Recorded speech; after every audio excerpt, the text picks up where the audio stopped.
This is the City of Waupaca, first Tuesday of the month, City Council meeting. Welcome everybody to our regular night for City Council. Before we start the City Council meeting, we actually have a public hearing.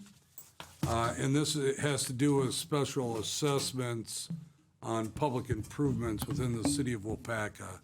And you can see on page 2 of your packet, the notice that was sent out, as well as the names of the property owners and their addresses of the ones that will be assessed. And Justin, I'm going to turn it over to you to explain the public hearing part of this. Thank you, Mayor. So this public hearing is for our sidewalk assessment, and for this year, it coincides with our High and Harrison Street project. So like we've been doing the last handful of years, we get good pricing when we add this into our projects. However, we replace the sidewalks when there is need, so that is based mainly on condition. We have to maintain our sidewalks throughout the entire city, try and reduce slips, trips, and falls. Our ordinance states that when we do a replacement, there is a 50-50 cost share between the city and the owner. And as you can see on the sheet, on the spreadsheet on page 2 and 3, the breakdown of those costs. And this, I guess, public hearing is for the public to voice their concerns in either way, pros or cons, based on the assessment, which is based all on state statutes. And these are estimated numbers. Once the project is over, we'll do a final measurement, turn those numbers over to the clerk, and then the assessments would be, I guess, administered at the end of the year. Okay, so council members, we understand why about the public hearing here. So this time I'll open the public hearing up for testimony. First of all, we'll take testimony in favor of this of these special assessments for public improvements. Is there anybody that would like to give testimony in favor? If so, step up to the podium, give your name and address for the record, and please limit your time to 3 minutes or less. Any testimony in favor of? All right, hearing none, we will take testimony in opposition.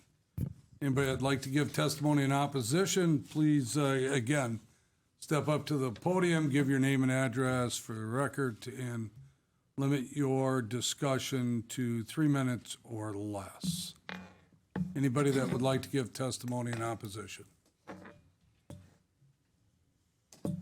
Anybody that'd like to give testimony in opposition? I do know there are some people in the audience that are here because of that. Hopefully you got your questions answered. If not, Justin is available for questions, not tonight during the council meeting, but he is available for questions, and you can call him at, what's your work number? 258-4420. 4420. So if you have questions about the special assessment, he can help you with that. Okay, during the council meeting, I'm going to close this up in just a second here, but during council meeting, then council members will be voting on this special assessment resolution, and then it will go into effect right after that. So hearing no testimony, I will declare this hearing closed at 6:04 p.m. All right, let's go to the regular city council meeting then. Welcome everybody to our regular scheduled city council meeting. Today is Tuesday, June 7th, 2022, and I'll call this meeting to order by starting with the Pledge of Allegiance.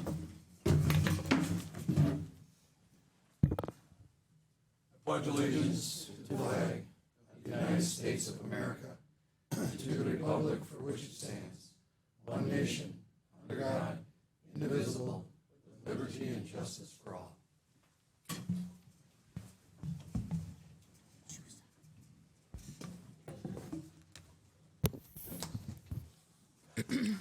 All right, and we need to go through our normal procedures here, so Sandy will ask you to read the open meeting statement for us.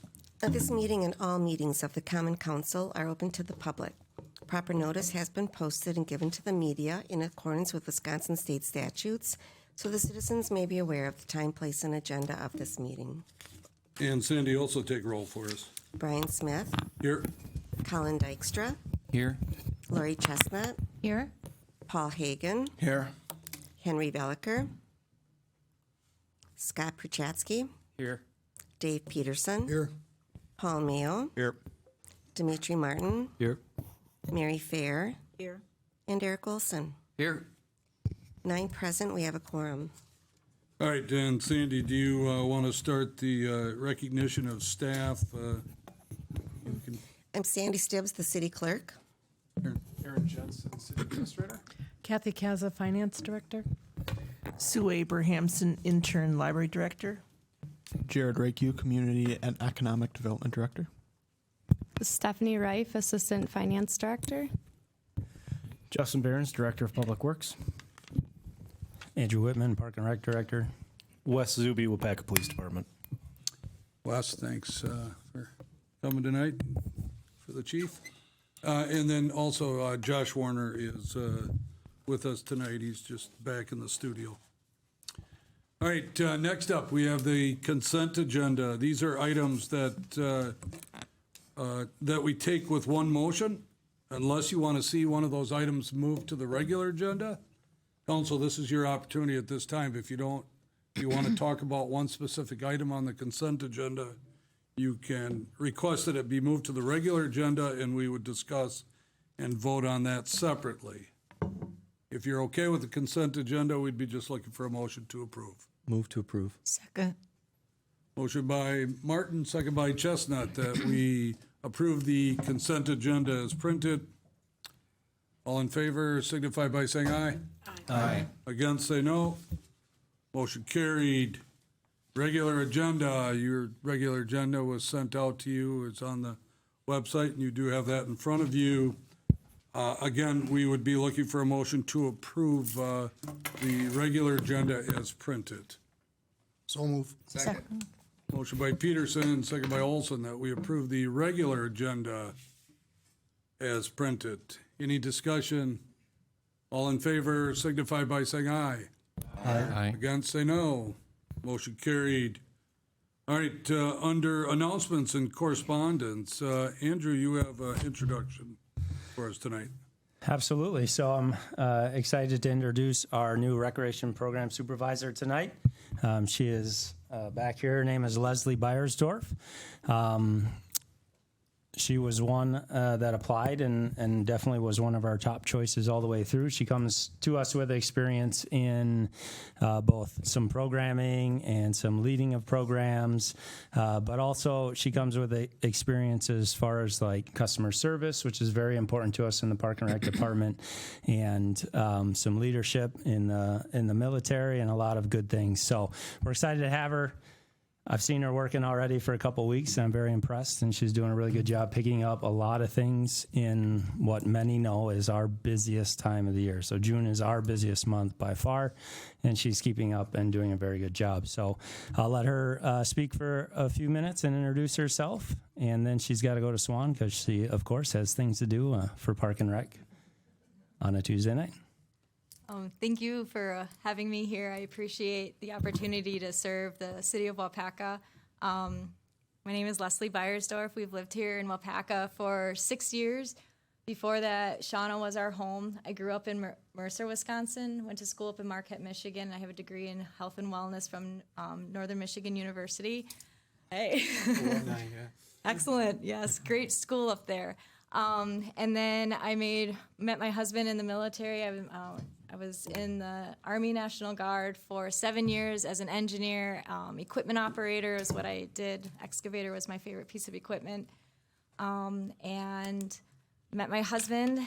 He served for 20 years, just retired a couple of years back. And so now we make Waupaca our home. Before we moved to Waupaca, I worked for the Menominee Indian Tribe of Wisconsin for almost 10 years, where I was a health educator for the clinic. And then I worked at the insurance department where I was an occupational wellness and safety director. So did CPR, first aid training, did wellness activities, and worked with the Parks and Rec department quite often for the kids, for the elders. So really looking forward to doing the same here in Waupaca. So thank you. I appreciate the opportunity. Well, Leslie, welcome. Anybody have any questions? Be nice. No, if you do. Well, good luck to you. Thank you. Thank you.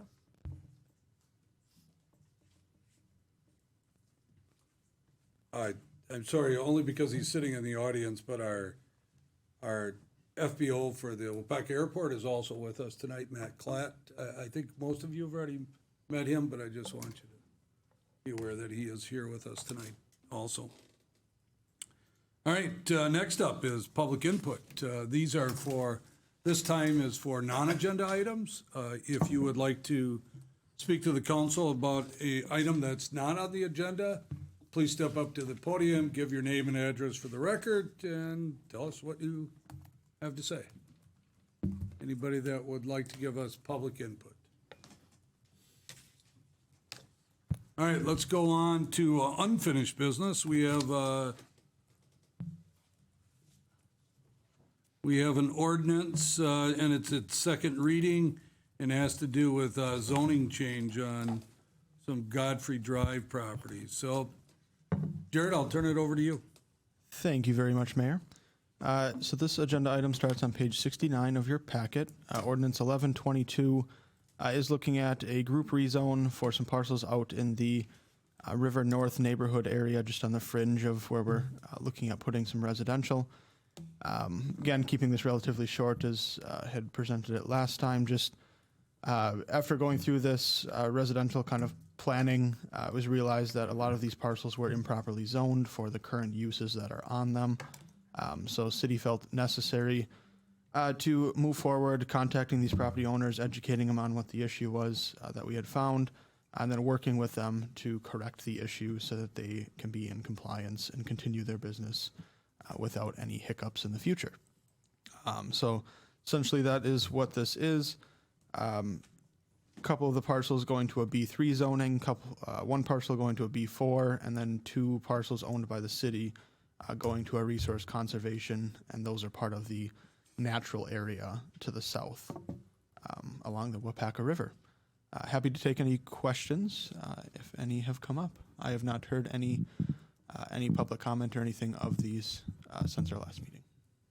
And it should be known, I think he maybe said it real quickly, but he has been in contact with, obviously, the city is some part owner in these things, but also any of the businesses that are out there, he's personally contacted them too and discussed this with them. All right, no questions? All right, this is the second reading of the ordinance, so we'd be looking for a motion to approve this ordinance number 11-2022. So moved. Second. Motion by Hagan, second by Martin, that we approve ordinance number 11-2022. Any discussion? Sandy will call the roll. Eric Olson, Aye. Scott Perchatsky, Aye. Colin Dykstra, Aye. Paul Hagan, Aye. Paul Mayo, Aye. Lori Chestnut, Aye. Dimitri Martin, Aye. Mary Fair, Aye. and Dave Peterson. Aye. 9 ayes, motion carried. All right. Jared, you have another one. Here's another second reading ordinance 12-2022, and also has to do with a zoning change. Thank you, Mayor. 1222, ordinance 1222 starts on page 144 of your packets. So this one is for the Historical Society. So they had applied for some signage on the property. It was realized that this property is currently zoned R1, which their current use is allowed in R1, but signage becomes a different story. So after discussing with the Historical Society, it was decided that they would like to move forward with their signage as they're going through a branding whole branding changeover, new signage, new colors, everything like that. So with them wanting to move forward, we would need to switch to a zoning district that would allow signage as well as their use. Looking through our future land use map, the best district to move to was decided to be B3, General Commercial District. This would allow them to continue their use as well as get the signage that they're looking for. Had not received any other comments for this one in between our last meeting and now either. All right. Thank you, Jared. Again, this is the second reading, and we would like a motion to approve this. Move to approve. Second. Motion by Fair, second by Peterson, that we adopt ordinance number 12-2022. This is an ordinance amending 17.102 of the zoning district maps as allowed for under 17.7 for the Waupaca Historical Society at 525 Oak Street. Any further discussion? Sandy, will call the roll? Dimitri Martin, Aye. Dave Peterson, Aye. Eric Olson, Aye. Mary Fair, Aye. Colin Dykstra, Aye. Paul Hagan, Aye. Lori Chestnut, Aye. Paul Mayo, Aye. and Scott Perchatsky. Aye. 9 ayes, motion carried. Jared, thank you. It looks like we get to give you a little rest here, and then you'll be back up in a few minutes here. Next up, under new business, then, we have resolution number 1516. This is a preliminary resolution declaring intent to levy special assessments under municipal police power pursuant to Wisconsin State Statute 66.0703. And this had to do with the public hearing that we just had preceding this city council meeting. And Justin, you want to go through it? Right. I will, once again, Mayor, thank you. So starting on page 153 is the preliminary resolution, and again, dealing with our sidewalk replacement and our assessment process. The properties are listed on the first 2 pages, along with the estimated cost of replacement. And again, when the project is over, we do a final measurement and submit those, and those will then be updated and become the actual final assessments at the end of the year. Being a sidewalk replacement, the cost is split 50-50 between the city and the adjacent property owner that benefits from that improvement. If you could scroll down, Aaron, please. A few more details about the cost of the sidewalk. So we are installing both 5-inch and 7-inch concrete. 7-inch is our standard sidewalk concrete, where 7-inch would be in a driveway section. That is standard. This year, since we had our project separated into, I guess, 2 different locations, we have a different price per square foot. And all I can say on that is it's more efficient work on High Street because we had more concrete work there. So it's a little bit lesser of a price. This resolution, along with some other documents, will be put on file at the clerk's office. I have to provide those to Sandy here shortly. Am I missing anything, Sandy? So this is just approval of the preliminary resolution. Were you going to say the, Yes. Yes, so with the assessments, so the way our process works is if you're assessed $100 or less, that shall be paid within 30 days. If it's within $100 to $500, you have the option to put that on your tax roll and have that paid off over a 5-year period.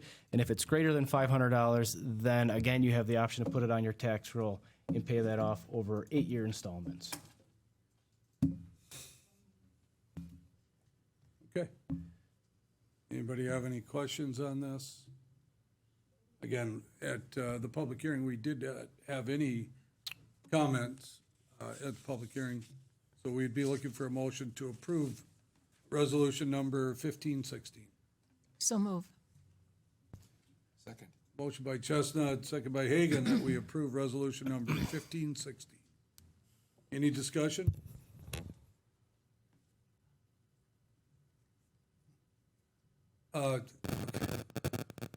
So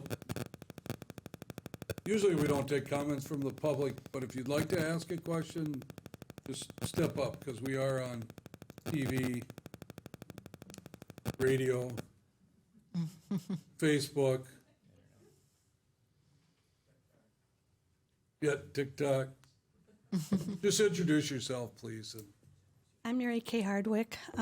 We are on the corner of High Street and Union, and we're not understanding which part of the sidewalk will be replaced. Is it only the High Street portion? Justin, you know where they live, right? So they're Yes. Okay. Just Yes, explain. it is. Huh? Go ahead. It is just the High Street section. Okay, and how do you arrive at these costs? Some people have a small amount with a large charge, and others the other way around. Yep. So the replacements are based on the needs, so the condition of the sidewalk. So we go in with these projects, just like our road, we replace what needs to be done first based on the condition. So the sidewalks were first, I guess, measured out, and we put that in our plan for replacement. When we go out, we seek open bids, we get the bid price back, then we just take what's on the plan, times that square foot price within the bids, and then divide that in half. So that's where the price is derived from, and it's based on the condition that needs to be replaced. Thank you. All right. Anybody else, any questions? Sandy, will call the roll. Dave Peterson, Aye. Lori Chestnut, Aye. Scott Perchatsky, Aye. Dimitri Martin, Aye. Eric Olson, Aye. Colin Dykstra, Aye. Excuse me, aye. Mary Fair, Aye. Paul Mayo, Aye. and Paul Hagan. Aye. 9 ayes, motion carried. Okay. Thanks, Justin. Next up, you have a resolution dealing with compliance, the annual report of compliance maintenance at the wastewater treatment plant. I'll keep rolling here. So on page 156 is my memo for this item. This is our CMAR, or Compliance Maintenance Annual Report. This deals with the wastewater treatment plant. We and every other publicly owned wastewater treatment facility needs to complete this report every single year. It is a self-evaluation and grading. You can see on I guess I have a table on my memo showing over the years how we have scored, and we've done very well, I guess since 2004. That's as far as back as I can go. This year, again, we received a 4.0, so it's similar to a GPA scoring. Behind the memo is the actual resolution. We need to have that enacted by the council and provide that, submit that with the final report to the DNR. And this is necessary in most cases if we needed to take corrective action, because underneath 2 or 2A, it would be the council's determination and action to enforce those changes. But since we are up on our things and we are getting 4.0s, we don't need to take any action.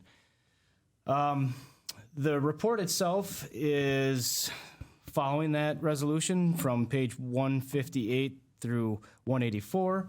Won't go into detail, but it's filled with a lot of tables and numbers, and it's based on our performance. So dealing with what we see for flow and loading and how we are treating that and then returning that back to the environment. So for each section, as you scroll through, you'll see a lot of these tables, and at the bottom, it'll give you a number of points. A 0 is good. It's like golf. The lower the score, the better. If you get a point, that means you had a violation or exceedance of some sort. So not only does it cover flow and loadings, it also covers our staff there, their certification and their expertise. It touches on the maintenance program, what we're televising, what we're replacing, what we're cleaning each year. It also goes into our financials, And if you can focus in on page 174, please, Aaron, or 173, actually. You'll see where our balance is for this utility. Actually, the next page, 174. We're at 1.5 million, and what the goal is to get up to 1.8. So each year we keep adding to that, and that is just to provide a financial security blanket to, I guess, prepare for the worst. And once we hit that magic number, we'll be sitting, I guess, financially stable, and that's what we're shooting for, I guess, our financial goal. And as you just scroll down through this to the bottom, you'll just see the final score of 4.0. So with that, what I'm looking for council is approval that we review this report and approving this resolution stating that we have no corrections needed. Okay. So, Justin, thank you for that explanation. Again, as he said, we are looking for a motion to approve this resolution as required by the state of Wisconsin. Move to approve. Motion by Fair, second by Chestnut, that we approve resolution number 1520, which is a compliance maintenance annual report for 2021 for the wastewater treatment plant. Any discussion? Go ahead, Colin. Just as something I noticed, Justin, and I don't want to put you on the spot, but the numbers for February seem to jump relative to all the other numbers, and I wondered what if there's something quick and easy you can say that happens in February. Weather change, and if you can, I guess, point out a specific page, but generally it's the weather and the response to the biological treatment process that happens. So bacteria likes to grow and performs better when it's warm out. And so we go from, I guess, the deep winter and transition into spring. That's when we see fluctuations as basically bacteria is trying to grow. And then that's when our permit of reading certain parameters starts kicking in, like in March. So, Okay. I was looking on page 158, and it said the influent flow was 2,900. That I don't know. Maybe none of this matters, but it was quite a jump from the month before. And well, that one's kind of interesting. So BOD is basically a parameter for how strong the waste is. So I mean, the more pungent it is, the stronger, the higher it would be for BOD. So that one in February, I can't tell you other than maybe the Super Bowl. I don't know. okay, thanks. I just thought it was interesting. It was such a big jump.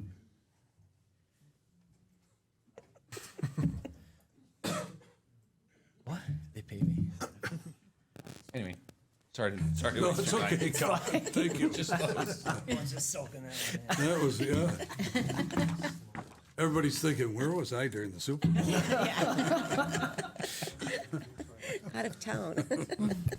All right, so again, we have a motion and a second on the floor. Any other discussion? Sandy will call the roll. Scott Perchatsky. Aye. Paul Mayo. Aye. Eric Olson. Aye. Lori Chestnut. Aye. Mary Fair. Aye. Colin Dykstra. Aye. Paul Hagan. Aye. Dave Peterson. Aye. And Dimitri Martin. Aye. 9 ayes, motion carried. Justin, thank you. Thank you. Going back to Jarrett then, Community and Economic Development. Waupaca Foundry is requesting a certified survey map for part of their property out on Tower and Royalton Street. Thank you very much, Mayor. So this one starts on page 185 of your packet. There are some nice visuals on page 187, as well as 189. 189 is scanned in. I do apologize, it's a bit fuzzy. So the Foundry submitted an application and a certified survey map for their property at the intersection of Tower Road and Royalton Street. It's actually the Brunner Drive site for the Foundry.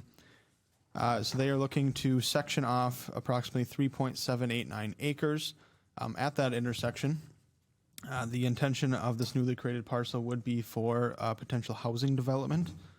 This housing development would be catering to the foundry. The intention would be to have semi-on-site housing that allows for easy access to the Brunner Drive plant for any of their temporary employees.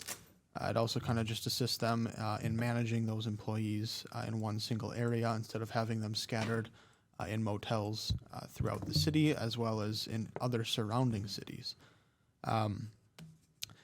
So they would be looking to section off this parcel first. If approved, the legal description would become official for this property, and then they could move forward with a rezone of the property to be able to build multifamily housing on it. So that rezone would switch from I-2 to a B3 or B4, or a commercial district most likely that allows multifamily housing. The visual on page 189 shows the entire Brunner Drive site, so the whole parcel to start with. And then you can see the parcel they're going to section off is in the bottom middle left of the visual. So all the green space is just ensuring that their parcel that they have remaining does contain the ample amount of green space necessary for their zoning district. And then, of course, all of the different lot standards would need to be met for this proposed development when that site plan comes forward. I'm happy to take any questions on this one specifically. Can I just add something to that? So, Jarrett, thank you for that. So the foundry is actually just has a checklist, and they're going through their checklist. And one of the first things they need to do is split off this lot. They are not going to start tomorrow. They still need, they're at this level, and they need to get corporate approval for this. So don't do it. And we only know this because we asked that question at the City Planning Commission. So don't expect groundbreaking tomorrow. They have a lot of things they have to go through just within their own company, and then, of course, they'll be coming back to the city in the future. So, but this is the very first step of that, which is great. Actually, any questions, comments? All right, we would need a motion to approve the certified survey map. So move. Second. Motion by Chestnut, second by Peterson, that we approve the certified survey map for the Waupaca Foundry, which is located at the corner of Royalton Street and Tower Road. Any further discussion? Sandy will call the roll. Mary Fair, Aye. Lori Chestnut, Aye. Scott Perchatsky, Aye. Dave Peterson, Aye. Colin Dykstra, Aye. Paul Hagan, Aye. Paul Mayo, Aye. Dimitri Martin, Aye. and Eric Olson. Aye. 9 ayes, motion carried. All right, thanks. Jarrett, you're up again. This is for a conditional use for Little Waupaca, which is on Western Avenue, if you remember where that is, behind McDonald's, down in that area. So, Jarrett, go ahead. Thank you, Mayor. This one starts on page 190 of your packet.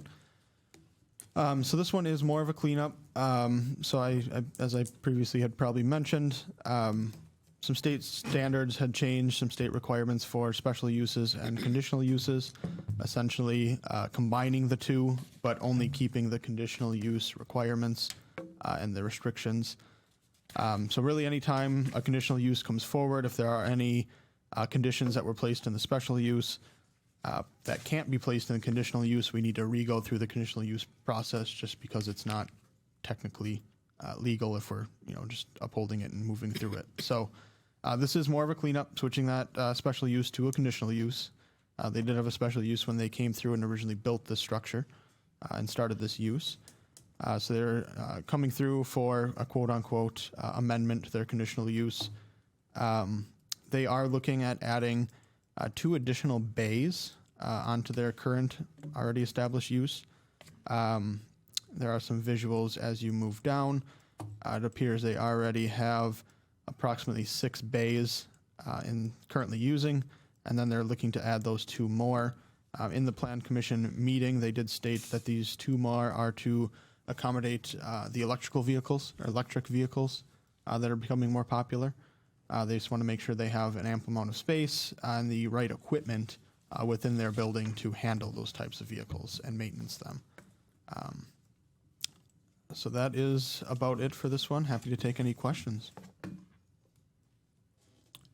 Again, this is just a conditional use permit. If you remember, council members, way back when this TID district was started, Little Waupaca was one of the first developers in that TID district, and they did receive some increment to help them build this. So it's good to see that they're continuing to expand there. So again, we'd be just looking for a motion to approve the conditional use permit. Move to approve. Second. Motion by Martin, second by Chestnut, to issue a conditional use permit to EGS Properties LLC, which is representing Scott Bickley at Little Wolf Auto and Dave O'Brien Balin Builders, who's building it. And then there were some conditions, obviously, that are in there that they need to make sure they adhere to. Any discussion? Sandy, will call the roll? Paul Hagan, Aye. Dimitri Martin, Aye. Colin Dykstra, Aye. Dave Peterson, Aye. Eric Olson, Aye. Lori Chestnut, Aye. Mary Fair, Aye. Scott Perchatsky, Aye. and Paul Mayo. Aye. 9 ayes, motion carried. All right, Jarrett, thank you. Next up, still Jarrett, zoning change for 3H Brew LLC, which is at 804 Churchill Street. Thank you very much, Mayor. So this one starts on page 209 of your packet. I will start off by saying this is also accompanied by a certified survey map that was brought forward for a lot combination. Typically, any lot combinations or anytime there's not new lots being created, those certified survey maps are reviewed and approved internally by the Community Economic Development Department. So this rezone is obviously accompanied by that certified survey map to combine these parcels. But this rezone is to rezone 804, 810, and 813 Churchill and 10th Street into a B3 property. It is currently, 2 of the properties are currently zoned B1 neighborhood business. The 813 10th Street is zoned R1 single family, and that is off of 10th Street behind the Churchill properties to the west. 3H Brewing does currently own all 3 of these parcels. As we'll see into the one of the future agenda items, there's actually a rendering of what they're looking to do with one of these buildings. But essentially they are looking to uphold an agreement they have with the city that requires them to combine these lots and also requires them to establish a event space of 300 capacity. So they are just working through that process and following through with their agreement. This rezone would allow them to have the both the brewery and the event space on the one parcel, as well as share that liquor license for that parcel. So they are coming through to rezone to that B3 general commercial district to be able to have both of those uses. As we continue into the future, if this is approved, they will need to come forward with a conditional use permit, which the council will see. And then they'll also be coming through with a site plan permit, which the council will not see, but the plan commission will. So it's site plans get approved at the plan commission level.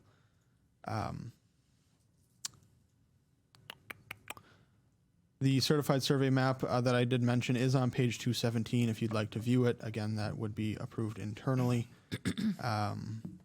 But happy to take any further questions. And as I had mentioned, there'll be another chance on another agenda item here in the future at this meeting to see a rendering of what that's going to look like. So, thank you, Jared. As he said, this is the first reading, so you will not act on that at tonight's meeting. Mike Stroik, who is the owner of H.H. Hinder Brewer, is here tonight, so if you have any questions, I do want to tell you, we did have a public hearing at the City Planning Commission, as Jared has said. We did have a number of people that came to the public hearing and had questions. I think their biggest questions were the unknown, exactly what was going on, whether that means they are just being nosy or they're just really concerned about the concept of those properties being all put in as one property instead of multiple properties. And it does, when you get to 10th Street, of course, then you're getting into a residential area a little bit more.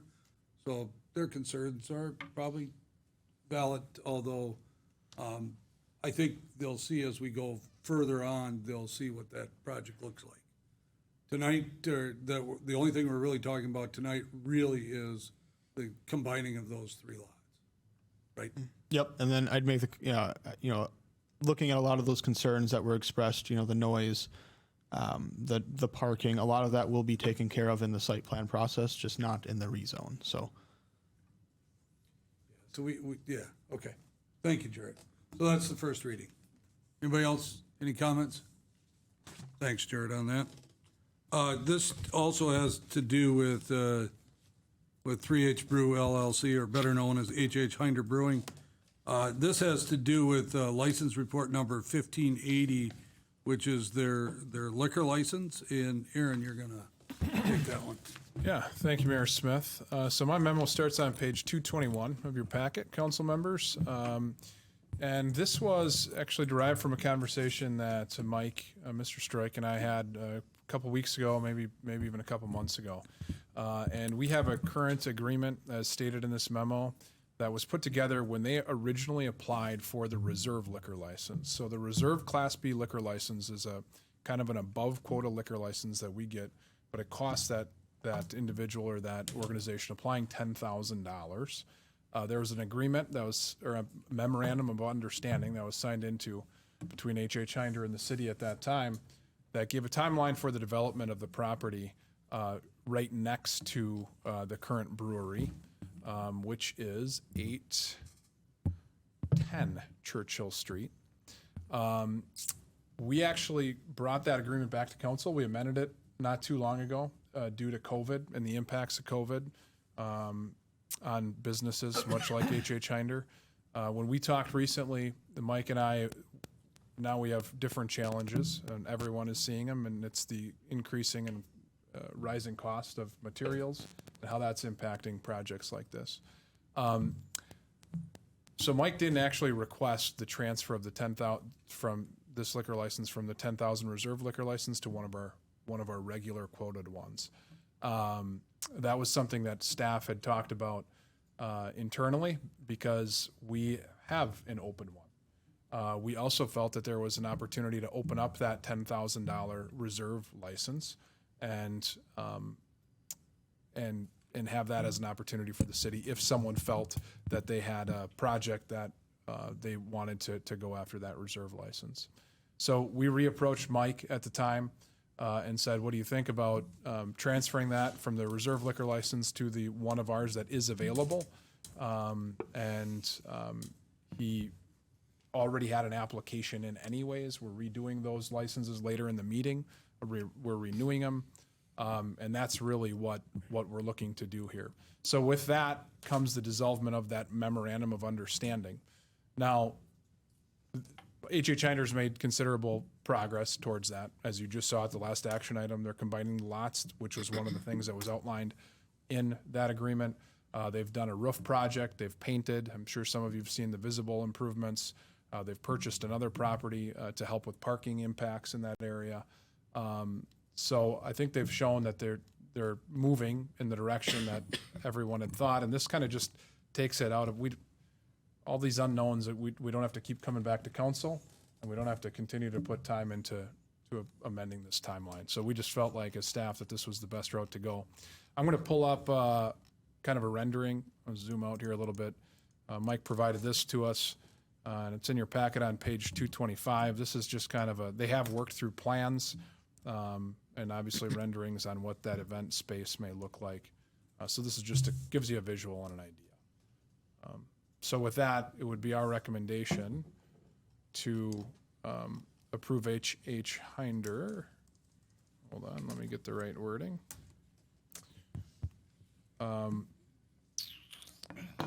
Hinder Brewing Company with the one remaining Class B liquor license. If anyone has any questions, I'd be happy to answer them. Go ahead, Colin. Aaron, a couple months ago, we had a discussion about, I think you referred to them as a Blue Angel or that building. Mm-hmm. Is this an impact on that development at all? It is not. Okay. No. This extra license you're talking about, is that the same extra license we talked about then, or is there something different? No, there's at one point we had two extra ones, which is pretty rare for us. So no, this is a different one. Another thing that we could talk about in the future with Mike and Jackie is the potential when this does get completed, and if there is a 300-person capacity, we could move it to a 300-person at that time, and that would again open up one of our quoted license. So, okay. But at this point, we just felt it was easier to move it. Thank you. Yep. So,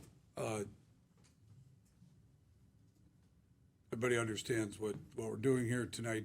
I guess I just want to make sure that, so the memorandum of understanding we have, originally Mike was asking for it to be renewed, and now we are basically dissolving that. So by just not signing it, are we dissolving it? Is that what your thinking is? Yeah, I think this action, if we could note in the minutes that this this action would dissolve that, it would then expire, right? And it wouldn't be in place as of October of this year anyways. So we wouldn't re-sign it. Okay. So you don't think we need a formal motion that we are dissolving? I know, but I don't. Okay. So Sandy, are you saying there's two? You'd like? You believe I there's two I don't see that though, Sandy. Sorry. Terminating the last line there, and terminating the memorandum of understanding. Okay, so you're talking about just doing them together? Mm. Okay. All right. Yeah. So if you're okay with this, then we would be approving a license report number 1580, which would give Mike a permanent Class B intoxicating liquor license and Class B fermented malt beverage. And also part of your motion would also be to terminate the memorandum of understanding that was dated back in 2018 and then amended again in 2020. So if you're okay with that, we'd be looking for a motion to. Move to approve. Second. A motion by Mayo, second by Chestnut, that we do as I just explained. Any discussion? Sandy will call the roll. Eric Olson, Aye. Dave Peterson, Aye. Colin Dykstra, Aye. Paul Hagan, Aye. Mary Fair, Aye. Scott Perchatsky, Aye. Dimitri Martin, Aye. Lori Chestnut, Aye. and Paul Mayo. Aye. 9 ayes, motion carried.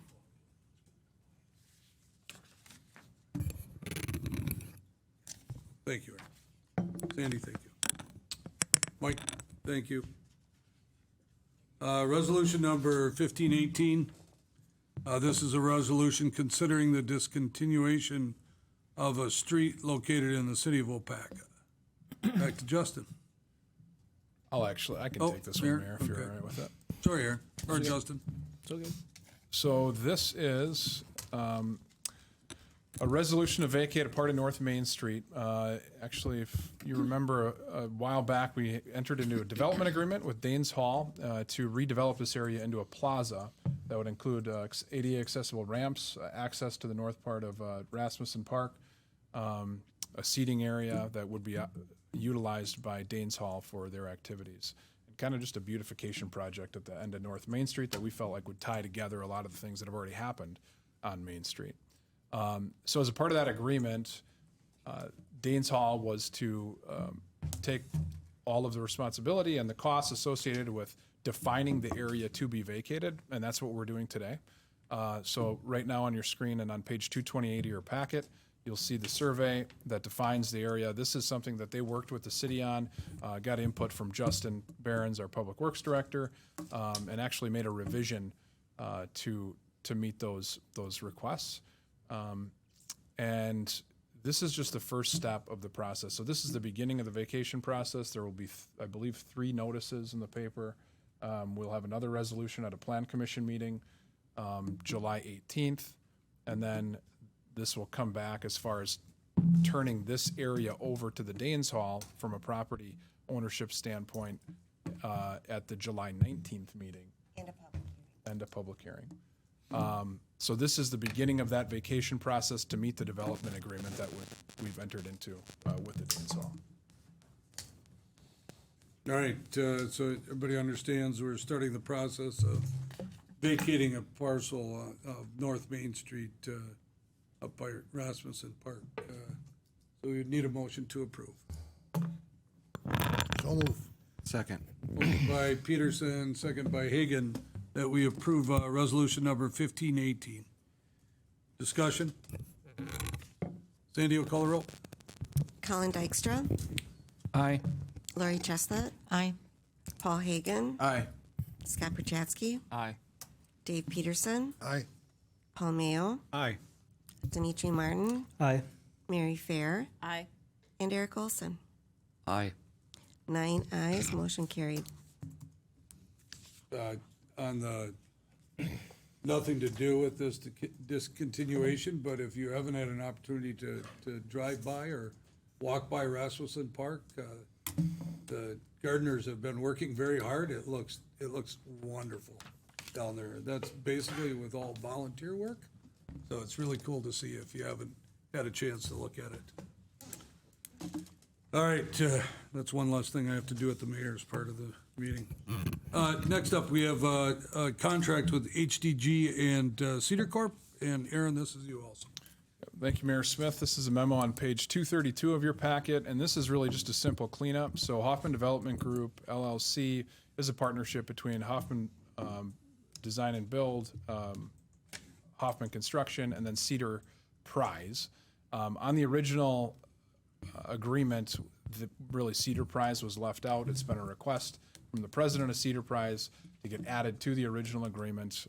HDG or Hoffman has agreed, and we have agreed. So what we did is we just attached the professional services agreement and the amendment, and then the clean version, and then also the marked up version in your packet so you could see the changes.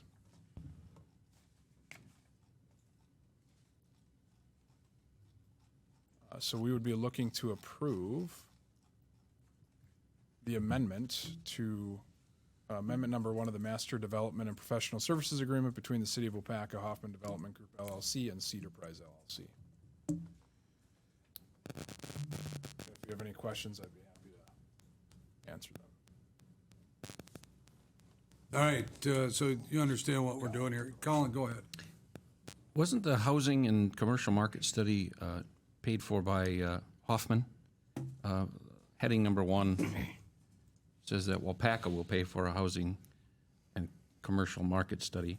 Yeah, so that was paid for by us. The third-party commercial and that was the only thing that was paid for by the city. Okay, I thought it was paid for by them. Thank you. Good question. Okay, so we'd be just looking to correct this agreement. We want to make a motion to approve this? I'd make a motion to approve the HDG memo amendment number 1. Motion by Hagan, Second. second by Peterson. Any discussion? Sandy will call the roll. Eric Olson, Aye. Mary Fair, Aye. Dimitri Martin, Aye. Paul Mayo, Aye. Dave Peterson, Aye. Scott Perchatsky, Aye. Paul Hagan, Aye. Lori Chestnut, Aye. and Colin Dykstra. Aye. 9 ayes, motion carried. All right, Aaron, you're still up here. Street closures for the Opec area triathlon. Thank you, Mayor. This memo is on page 239 of your packet. This memo has looked the same for the last several years. This year's event will be Friday, August 19th with the kids triathlon, Saturday, August 20th for the regular triathlon, and the Triathlon Board of Directors are requesting the street closures as they have been for the past several years.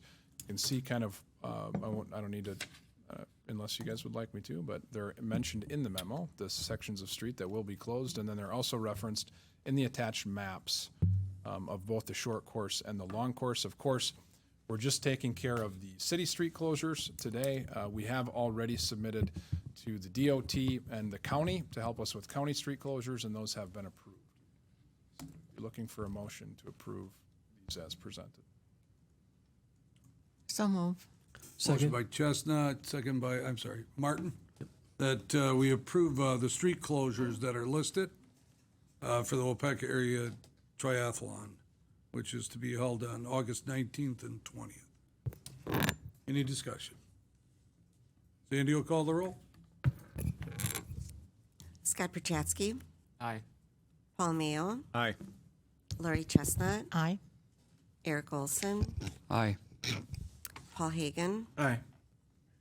Dimitri Martin, Aye. Mary Fair, Aye. Dave Peterson, Aye. and Colin Dykstra. Aye. 9 ayes, motion carried. Thanks, Aaron.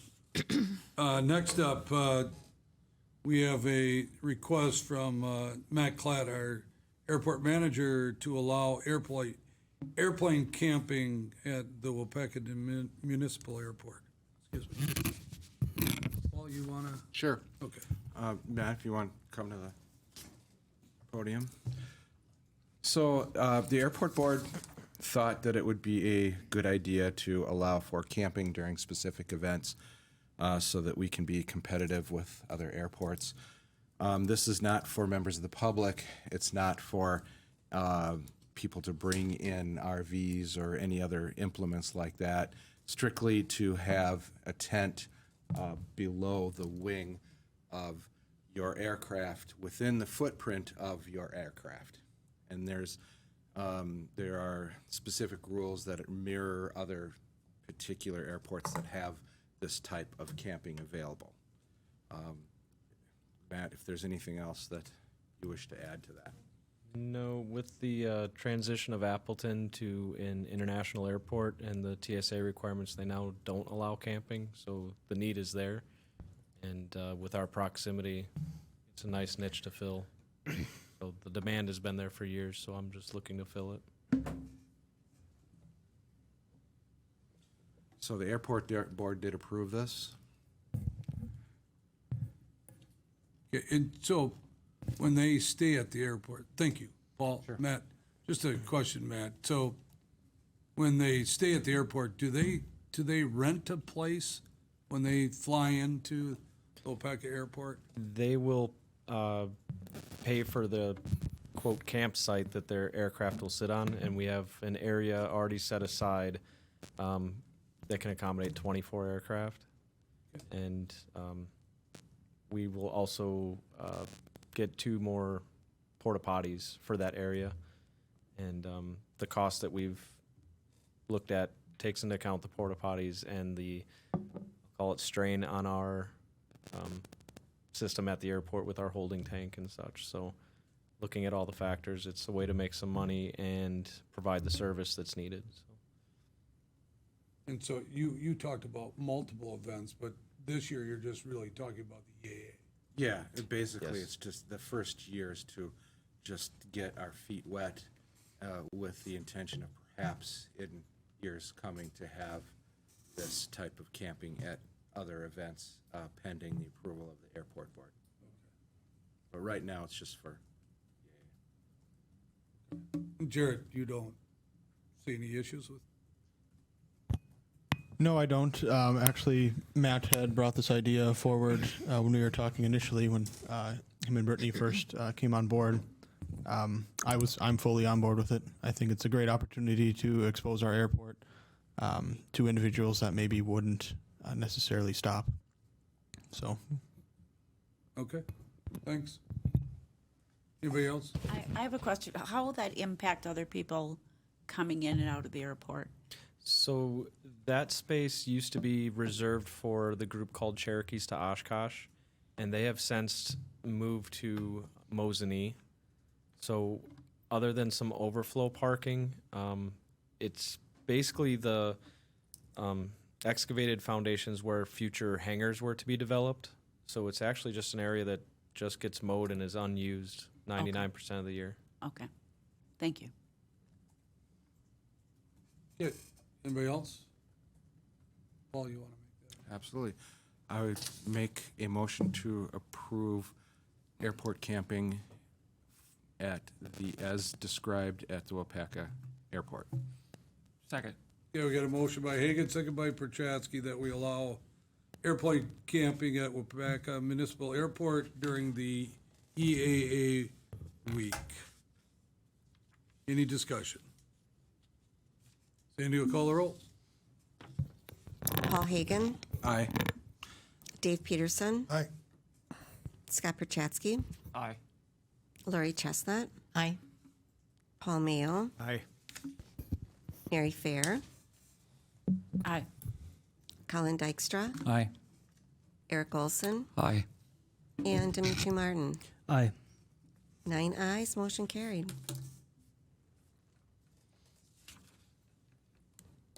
All right, Paul, thank you. Matt, thank you for coming tonight. You're welcome. Next up, we have bicycle pedestrian plan adoption. Andrew? Thank you, Mayor, council members. I will pass this one off pretty quick to Kim Biederman from the East Central Wisconsin Regional Planning Commission. She was our lead contact over there and helped us through this process. Not only her, but we had a steering committee as well, and people from the community, and then a few of her employees helping us through this as well. So she'll do an interview, and then we'll talk or interview. She'll go through and show everything and kind of go through it, answer any questions for you, and then I will come back at the end and we'll seek approval to adopt this. All right, thank you. Hi, everyone. I'm Kim Biederman. I'm a principal transportation planner and bicycle and pedestrian coordinator over at East Central Wisconsin Regional Planning Commission. So back in about March of 2021, we entered into contract with the city of Waupaca to create the city's first bicycle and pedestrian plan. So we just wanted to provide a brief high-level overview of the contents of the plan, just explain a little bit of the purpose of each chapter of the plan, and then have time to answer any questions that you may have.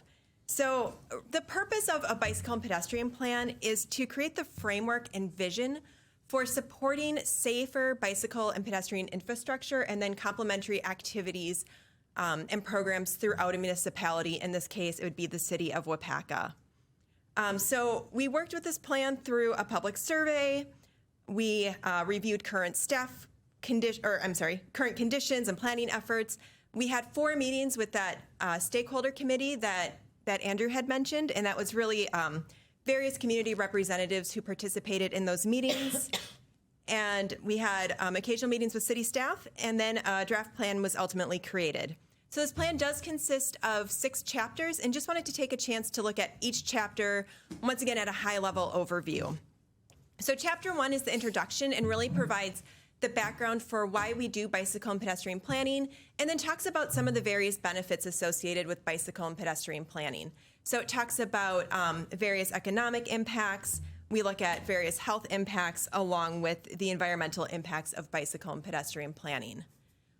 So if you want to continue scrolling through the chapter, just covering each section in a little more detail, looking at things like tourism impacts based on the most current statistics that we may have available. And you can continue through that chapter.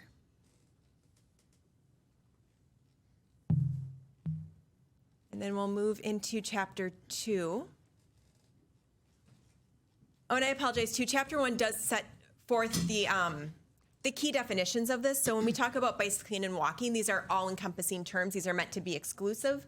They are meant to be very inclusive. So bicycling looks at including people who use, who might run or jog or use mobility assist devices. Same thing with bicyclists. It does look at the pedal assist, including e-bikes, regular powered bicycle, tricycles, and adaptive bicycles. And then it provides maps and just a general overview of the region along with the city. And then we can move into chapter 2. Chapter 2 covers the planning process. So it talks about all the steps that went into planning to create this, or what we had to do to plan for this bicycle and pedestrian plan. So if you continue through, and then we also set forth the plan vision and the plan goals. And this really served as that compass as we developed the rest of the plan, and should also serve as a compass when you are planning your bicycle and pedestrian infrastructure and activities. The goals we do base off of what we call the 6 E's. These mirror what's used in the Safe Routes to School programming. It is oftentimes best practice for bicycle and pedestrian planning as well. So those E's are education. So what are we doing to educate the public and the community on bicycling and pedestrian in terms of infrastructure and how to use it safely? Encouragement. So what are we offering to encourage the use of that infrastructure or participating in the various programs and activities? Engagement. Who are we going to work with, partner with, and offer participation in the programs? This used to be enforcement, but we quickly identified that it goes beyond enforcement and really encompasses various organizations throughout the communities, including entities like enforcement. Engineering really looks at that built infrastructure and complementary activities to that built infrastructure. Equity looks at who are we planning for and making sure that we are being as inclusive as possible and including people through the various stages of the planning process. And then finally, evaluation. So how do we know that we've succeeded in what we've wanted to succeed from this plan? And these will be mirrored in the action plan that we cover later on. Chapter 3 looks at the current conditions. So this is a way to examine the baseline activities and programs and demographics within the city of Waupaca. So this looks at things like population demographics. It looks at land use, so how is the land currently being utilized, and that information was based on the recent comprehensive plan update.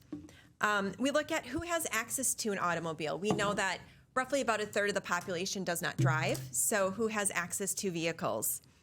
We look at commuting patterns and characteristics, so how are people getting to work, how are they moving to work, along with where are they traveling into and out of for work. We look at the bicycle and pedestrian facility count data. So this was done by East Central staff. And if you move down a few pages, you can see the bicycle and pedestrian count data. This really sets that baseline so we can see, I think one more page down is that count data. Yep. So we collected these counts in 2021 and 2022, and this really sets that baseline for what is that current use of these facilities. This looks at the average daily traffic, so just that traffic that was counted during that count period, and then we use something that's called data factoring, so we take into account seasonal variations to come up with what that average daily traffic would be per day, year-round, taking those seasonal variations into account. We also look at various health demographics because we know how the environment is built has various impacts on the current population health. And the hope is as you continue to build out the bicycle and pedestrian infrastructure, you have more people bicycling and walking and building some of those habits that can create healthier lifestyles and overall better health outcomes. And then finally, this chapter explores the data from the community survey that was conducted in 2021. We did want to take the community survey into account as we formulated this plan, looked at what people really wanted to see in their community for bicycling and walking. And we did have well over 300 people complete the survey, so we felt that we had a really good representative sample, along with that stakeholder committee who could help inform and provide some additional context beyond those survey results. And then finally, we just look at the existing programs that are within the city of Waupaca and then provide some high-level recommendations for how we want to continue, maintain, or enhance some of those programs as you move forward with the bicycle and pedestrian plan. And then we move into, and then just a map that shows crash locations. So that is something we also looked at, is where a crash is happening. So all those little dots on the map are crashes. This looks at both vehicular and bicycle and pedestrian crashes. So the yellow dots that are small yellow dots that might be hard to see on the screen are bicycle crashes, pedestrian crashes. The blue dots are bicycle crashes. And then when you see the highlighted areas of yellow and red, those are called hotspots. So this is looking at where there's higher concentrations of crashes. And this just gives us a sense of where we might want to focus in on some efforts and take a deeper dive into why are some of these crashes occurring. And then chapter 4 talks about planning for all. So this chapter provides an overview of when we plan, who do we plan for? And not only who do we plan for, but what activities are we planning for? So when we talk bicycle and pedestrian, well, it's a great recreational activity. We also know that plenty of people also use bicycle and pedestrian infrastructure and facilities for transportation. So we plan for children. We know that children do not have the ability to drive. And as they get to a certain age, they may have a degree of independence. And bicycling and walking is a great way to move into that independence. We want to make sure that we're not losing that recreation component. So we plan for people to recreate, and perhaps an opportunity that people do not need to get in their vehicle to recreate, but they can go right out their front doorstep and start their recreation journey from their front door. And then we look at people who have disabilities. Once again, we want to make sure that as we build the infrastructure, we're building it in an inclusive way. So adding things like high visibility crosswalks, adding things like curb ramps and things that can really make our facilities safe for everyone who uses it. If we plan for the most vulnerable, we know that we're building infrastructure that is safe for all users then. So really it's that 8 to 80 mentality and planning for your whole community as you move through the aging spectrum. And then we're planning for people who have limited access to vehicles, people who need to get to work, and then people with varying degrees of confidence. There are some people who are going to bike regardless of infrastructure. There are people who are never going to bike regardless of infrastructure. And then there's that middle spectrum, and those are the people that we're really planning that infrastructure for. And this just shows a synopsis of, about 7% of the people are going to bike regardless. Roughly a third of the population says we may not bike at all regardless, but then there's a good substance of the population, over 50%, who are interested in bicycling and will do so if the conditions are right. And that's really what we want to build that infrastructure around. And then finally, making the case for safety equity, that everybody, regardless of their mode of transportation, has the right to safe and reliable transportation. And then we move into chapter 5, which is really the heart of this plan, which is the facilities and the recommendations. So we talk about the different kinds of bicycle and pedestrian users, just diving a little more into those definitions that we had in chapter 1. And then as we continue through the chapter, we look at the different kinds of facilities. So this is not an exhaustive list of facilities, but as you continue down, there are some pictures and graphics of the facilities that you will most likely often see throughout the region. So things like off-road trails, sidewalks, crosswalks, as you continue, countdown timers, rapid flashing beacons, lighting. We look at, landscaping and street furniture, things that are called traffic calming features. So what might make drivers slow down and more inclined to share the road. And then we take a deeper dive into those bicycle facilities. So things like bike lanes, once again, trails, those are often shared between both bicyclists and pedestrians, having signed routes, and then what's called sharrows or lane markings to let vehicles know that they can share the road. And finally, paved shoulders. Those are not specific facilities, but an accommodation that can be made when maybe something like a bike lane or sharrow might not be appropriate. And then finally, moving into some additional traffic calming features such as raised crosswalks, bump outs, things that once again slow down traffic. And then we move into network recommendations, and we'll highlight some of these network recommendations in more detail when we move into the maps. And then as you move through the chapter, this also then hits on those activity recommendations. So it's really great to have a robust bicycle and pedestrian network, But then once again, having those complementary activities are one way to make sure that you're encouraging the use of the facilities. But oftentimes these activities can happen independently of those facilities being built, because we know that some of these activities can happen a lot quicker than waiting for that infrastructure to be built. And then we move into the chapters. Apologies, there must have been a conversion error with the PDF. So these maps do have titles. They're not just dotted names. So in here, we look at then the recommended facilities. So if you scroll up to the top map, or I'm sorry, down one more map. It's hard to see. I'm sorry, up to the next map. This one. Yeah, it's hard to see without the map name, so I apologize. We are looking at the overall network recommendations on this map. So there are a few common themes that we saw when we did these maps and that we wanted to have. One was creating an eastern loop because there's a lack of overall infrastructure currently. So we wanted to create a way to loop the eastern side of the community back into the city, eventually flowing into the downtown, creating connections where there's currently gaps in the network. Waupaca overall already has a great system of trails, and we just wanted to identify how do we connect those trails to other amenities, to one another, move people into the downtown, and then connect people to the western portion of the community, and then connecting to some of those other existing amenities such as King and Chain of Lakes. And if you do look, we do have some recommendations just outside of the city boundaries. This is to set the stage for future planning efforts, because we know that people often do not adhere to municipal boundaries. So we want to make sure that there's a connected way that they can move conveniently in and out of the city without necessarily realizing that they've moved out of the city's jurisdiction. And then the next map looks at specific trail recommendations. So the previous map does not recommend, is it a bike lane, is it a sidewalk, is it a share-o? We feel that those decisions are best made at the time of construction typically. However, trails typically need a little additional foresight and thought, things like property acquisition, maybe additional funding mechanisms. So we did call out some specific trail systems, and these do complement some concepts that are in the city's comprehensive plan. So wanted to make sure to call these out here as well, so there's another place that you can reference when looking to expand the city's trail network and ultimately complement the other bicycle and pedestrian infrastructure. And then finally, we highlight the capital improvement program.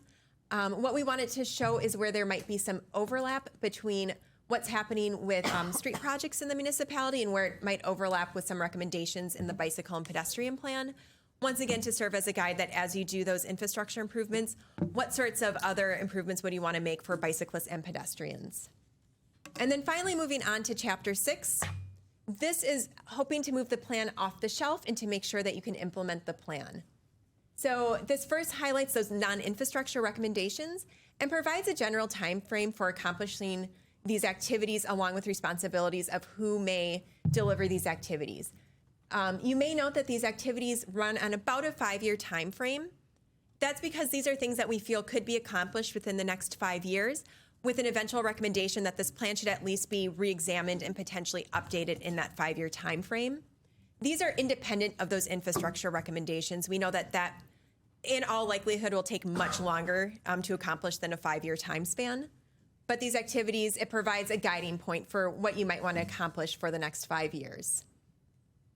And then as you continue along, we also then talk about financing, because how do we pay for this infrastructure? We know that one way to do that is through your capital improvement program. So once again, as you're looking at street reconstruction, what are some things you might want to consider for bicyclists and pedestrians? It's more affordable to do it at the time of construction or reconstruction rather than waiting for it later on and trying to retrofit. But then we also explore a lot of other funding options that communities have utilized. And then the sidebar on the right-hand side of that page just talks about the Bipartisan Infrastructure Law. So for those who have followed, in November of 2021, the Bipartisan Infrastructure Law, or bill, was passed. It's also known as IIJA. And this sets forth the tone for infrastructure investment at the national level.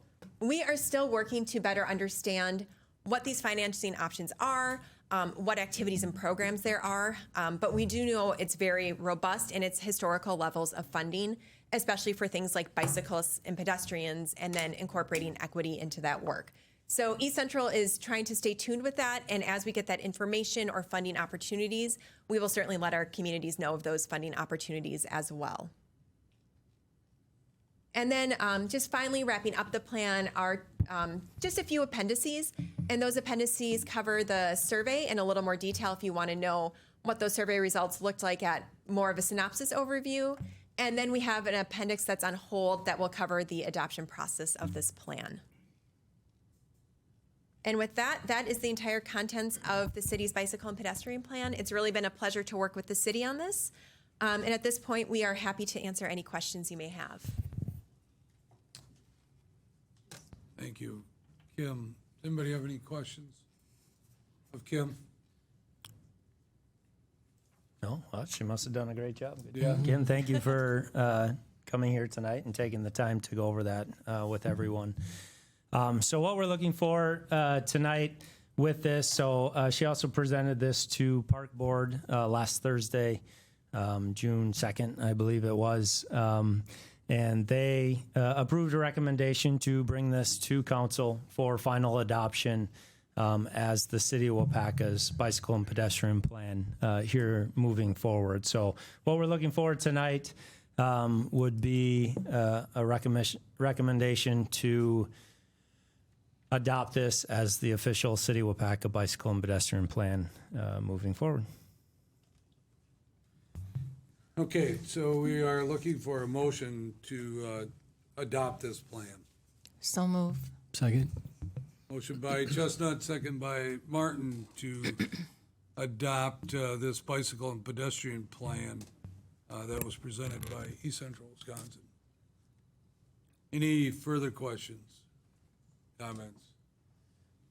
Remember I sat on one of these a few years ago where we had the talking about bicycle, and one of the individuals that sat on there with me had a really good recommendation. He suggested that all bike paths go downhill. You could add that to this. They always do, at least one way. Half the time. Sandy, you want to call roll? Sure. Paul Hagan, Aye. Dave Peterson, Aye. Colin Dykstra, Aye. Mary Fair, Aye. Scott Perchatsky, Aye. Lori Chestnut, Aye. Paul Mayo, Aye. Eric Olson, Aye. and Dimitri Martin. Aye. 9 ayes, motion carried. Thanks again, Kim. Safe drive. Andrew, thanks. You have another one here, though. This has to do with awarding the Swan Park playground equipment and Flashpad contract. Yep, so you can see Aaron has my memo up here. I do not believe all of this is in the regular council packet, though I could be wrong about that. So I'll get us up to speed here on how we got to this point, and then we have Mr. John Kinnear from Rattler Corp. To present to you kind of the outlays of the two different companies that we're recommending to enter into contract tonight, and then we'll come back and work on working through that. So on January 11th, Common Council voted to enter into a contract with Rattler Corporation on the design and engineering of the playground and splash pad project at Swan Park.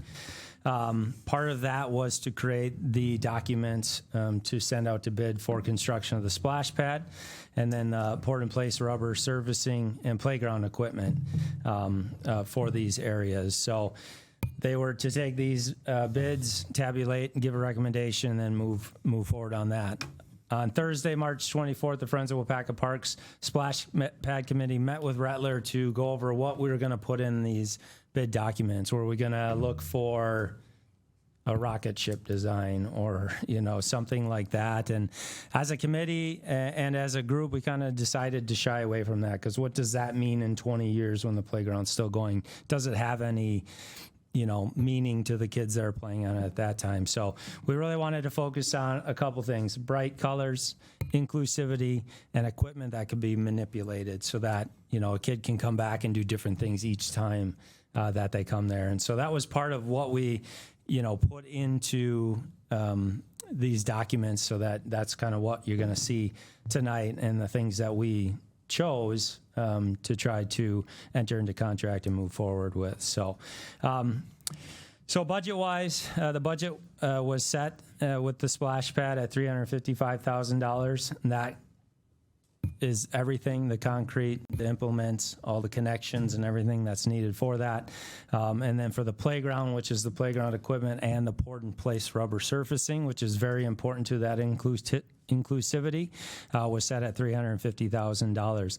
We sent it out to 4 different getting ahead of me there, Aaron. We sent it out to 4 different companies, each for the playground and the splash pad. We did receive 4 bids back for the splash pad, and that's where Aaron's at right now, and you can see the pricing on there, which is all very similar and close.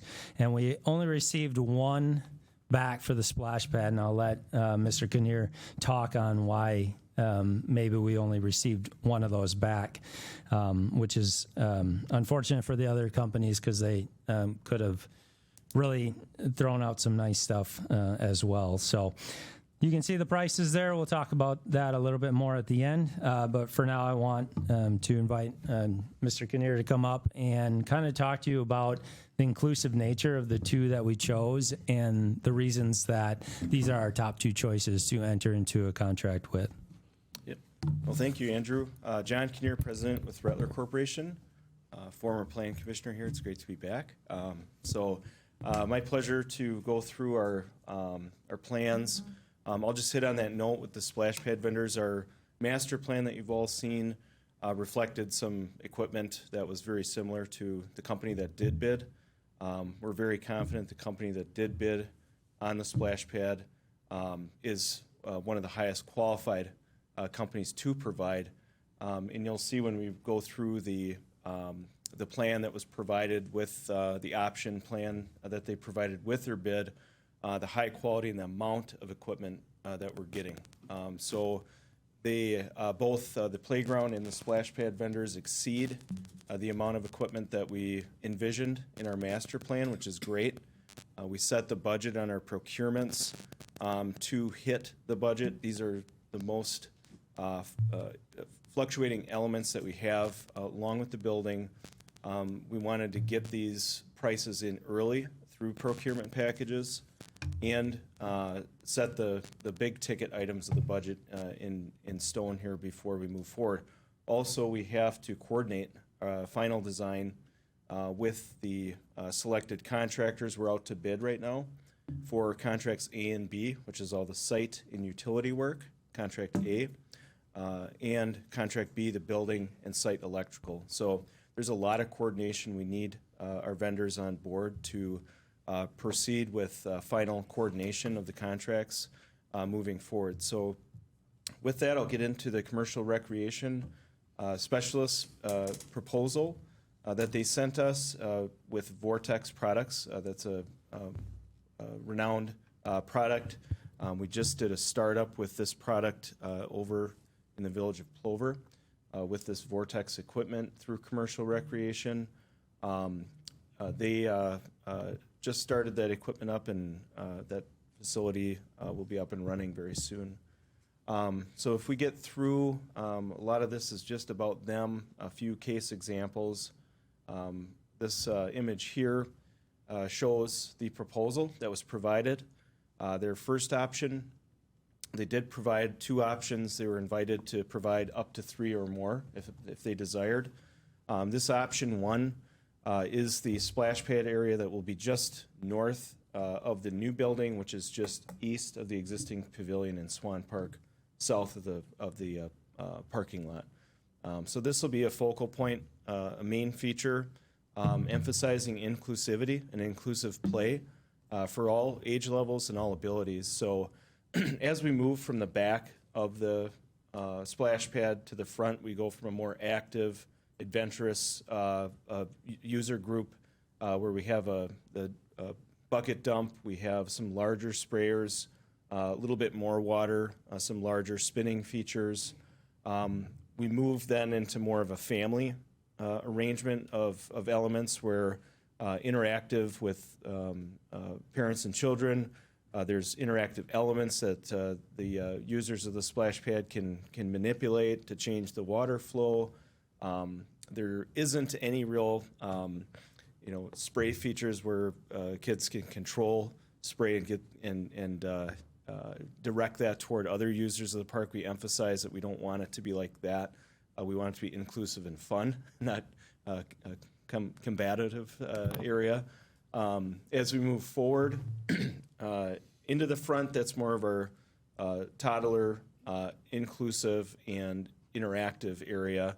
A lot of different sprays, a lot of different features that produce different effects with the water.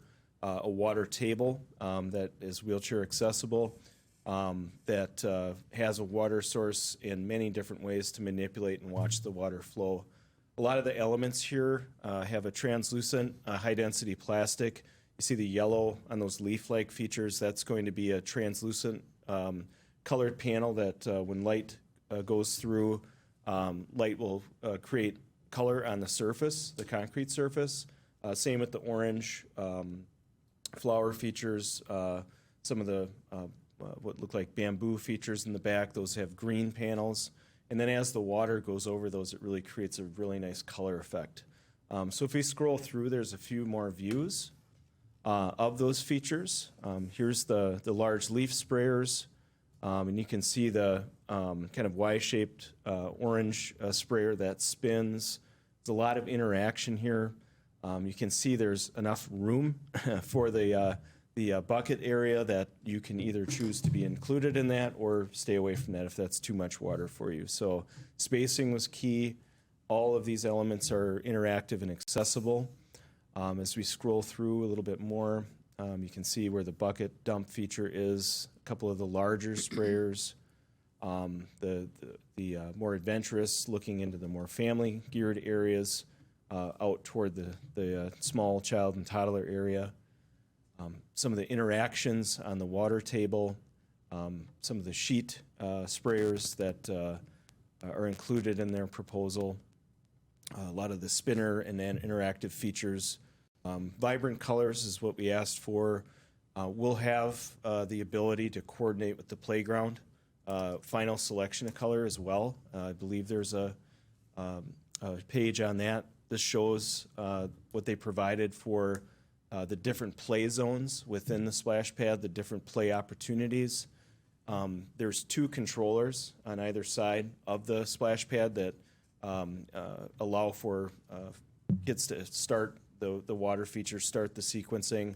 It's not all full bore all day long. It's going to be interactive. A lot of the features are very interactive in the splash pad. So if we look towards some of the elements, here's the color choices. They provided, I think, a very nice color combination, but we'll tweak the color combinations for both the playground and the splash pad to work together, so we don't have any too many contrasting colors or clashing colors out there. We'll work with both companies. They'll do that with us. The different options of dump features, the cut sheets of what you saw on the front right of that photo, the aqua dome. You can see how interactive that is. Some of the other cut sheets show how the color is interactive with the light and the water, and what a really unique feature that is. So that's the baseline design and features. Again, I feel we're getting more equipment than we initially had master planned for. We're very pleased with this proposal. We're very confident in the recommendation of this company, and do feel that others that did not bid did miss a very good opportunity here to showcase their products in the city of Waupaca. So all those features that are on the plan are provided with cut sheets as well.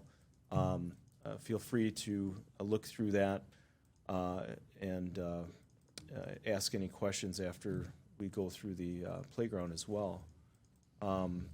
So Lee Recreation is the company that was selected. Burke is the product. Lee Recreation's a company out of Cambridge. They did the Brainerd's Bridge equipment years back. They did most of the new improvements at the schools within Waupaca, the school district. So they know the community well. They provide high-quality equipment that's made by Burke in Fond du Lac, Wisconsin. So as we look at their proposal, this is their option 2 that was provided. The colorful surface is what we'll have for soft surface play area. That's a poured-in-place rubberized surface, permeable, so it allows for water to sheet flow through. We have under drainage designed to pick that water up, move it away. The splash pad would be in the gray area that's up in the corner there. So that's how that's all going to interact together, if you recall from the master plan. I think they did a very nice job in also designing their poured-in-place surfacing to highlight features where climbers are, where slides come down, where swings are, but also creating movement and motion throughout. It's a very inclusive design. Many of the features are very inviting and inclusive. They're either climbers or trellis features, as you can see on the left. This view shows the inclusive nature. By far, they have the most thought into the inclusive nature of their design. You can see on the right where the ramp goes onto the main structure. Immediately, there's some games and a accessible horizontal swing that there's an immediate play opportunity for folks of all ability levels. That's a lateral rocker. It rocks back and forth using just arm strength only. As you move throughout to the next, you have another play opportunity, games, and then interactive with folks on the other side of that are at grade. Other onloading points for kids of all ability levels, another game station, and then at the end, this is the only design that really provided a destination at the end of the accessible ramp onto the play structure. Everything else we looked at, you had to turn around and come back down after the experience. There's a roller slide at the end of this feature that is fully accessible. Kids can roll down. It's a very controlled slide. It's really fun. It's not a big high slide, but it is fully accessible. It gives them a destination at the end of this facility to provide a full play experience on this equipment. Multiple climbers, a very cool cylindrical rope climber that you can see in the background, 2 high slides, and then on the top area, the younger children area, that's the next slide. We have a series of 6 swings, and we have a few features. One substitution we're going to make, we're going to request that we have a at-grade accessible. I'll just call it a merry-go-round. You can see the spinner in the foreground left. They do make one that is you can onboard at grade, and it's inclusive. We're going to ask for that to be substituted. And then rather than having a few of the things you see in the foreground, we're going to see if we can get a second climber and fort-like structure that you see in the far left, so that that's a little bit more interactive. And then there's another swing that we're going to be requesting on the main playground as well. So they're very amenable to small substitutions like that. Again, you can see they really hit the high notes of the RFP for inclusivity, for vibrant colors. Their design really flows very well, creates the impression of a sequence through the space, and with them being just at or under budget, it's an easy recommendation for us, knowing and working with this company for many, many years, to recommend the approval of this as well. Anything else, Andrew, that you'd like me to hit on in terms of the layouts? Just a couple of things. Go back up, Aaron, to that last picture. So as he was stating, we are going to make a couple recommendations that further creates that inclusive nature of the playground. He talked about the at-grade spinner, which someone in a wheelchair can just roll right on, but someone of ability as well can also climb on, and they can go together. That spinner right there with the 2 kids on it is what we would replace with a swing. And I showed Park Board when I brought it to them, but we won't be able to bring it up tonight, but it's a fully inclusive swinger that someone from a wheelchair can, with their upper body strength, be able to get on. It won't swing away from them. And then it's kind of a more horizontal type swing. So people with some ability or disability can share that and be able to do it together and to manipulate that. Kind of like the vertical side-to-side one or the horizontal side-to-side one that's on the actual. So those are things that we're looking at as well to, again, further that inclusivity of this project.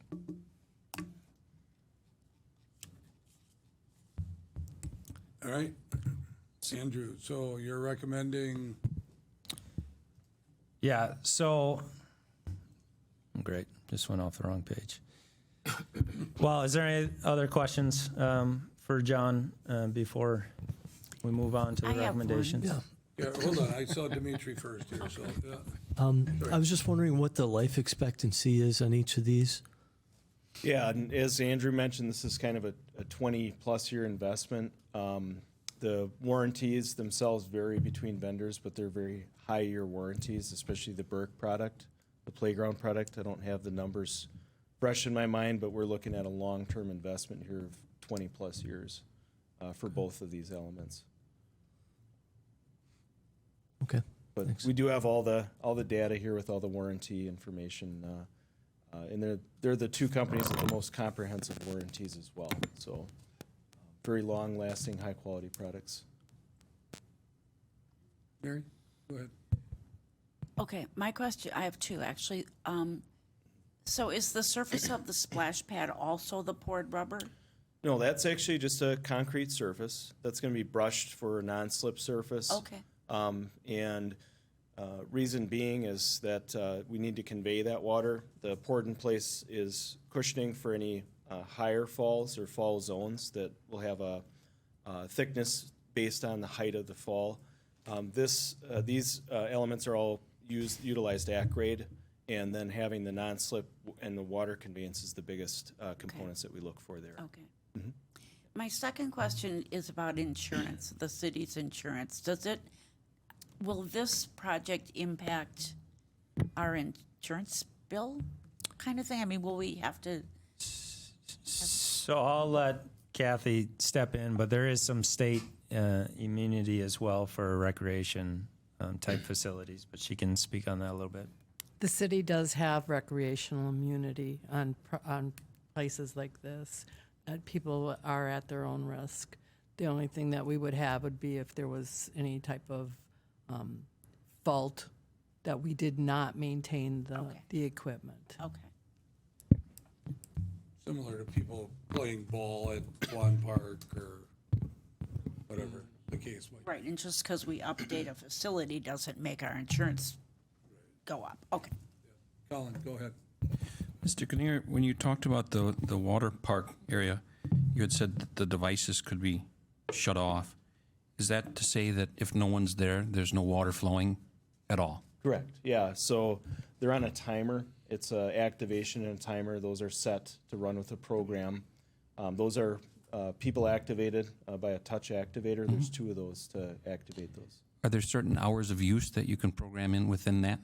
Yep. So there's a hard on off with a timer that can be set to, when it's 11 o'clock, 2 in the morning. We obviously don't want people activating that and being the active users of that space. So that'll have a hard on off timer as well. In regards to the permeable surface, you said there's a drainage underneath it that goes presumably somewhere. What does it take to clean and keep that permeable surface permeable? General care for that is the rain itself is the best cleaner of that surface. That's going to create enough dilution of anything. There's going to be a full operation and maintenance manual that's provided for any spills, any type of fluid cleanup that would need to happen. There's going to be a full operations and maintenance manual to say use this for this liquid and this for that liquid. So it'll be very detailed for cleaning, spot cleaning. You had alluded to it a second ago. The depth of this permeable surface varies based on the projected fall if someone falls, so it has more cushion. Is that correct? Yes. So, Yeah. all right. I So wanted in to the confirm higher that. elements, we'll have a thicker profile. Your roller slide can accommodate a wheelchair all the way to the ground. Nope, not a wheelchair itself. Okay. So it is accessible. They would have to offload if they have that ability. And then they can roll down. It's a very controlled roll down to the bottom. Many parks in the area have that feature. Kids of all ability levels just love. My children playing love on it. We had one Yeah. in Arizona where I moved Yep. from, and Okay. there was one that we miss a lot. Yeah. But the pictures seem to make me think that a wheelchair could go down it, but that's not the case. Yeah, that's not the Okay. case.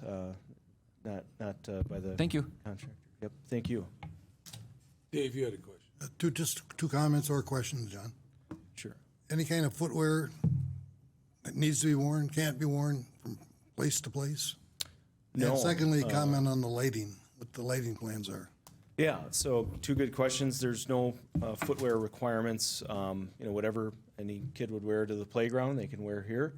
It's probably going to be easier on the feet, actually. So if you wanted to wear water shoes or sandals or barefoot, you're welcome to do that. In terms of lighting, right now there's one WPS pole that lights that area. That's going to be removed and replaced with 4 more pedestrian scale lights that are going to light the area of the splash pad and playground and the parking lot that the WPS light was covering.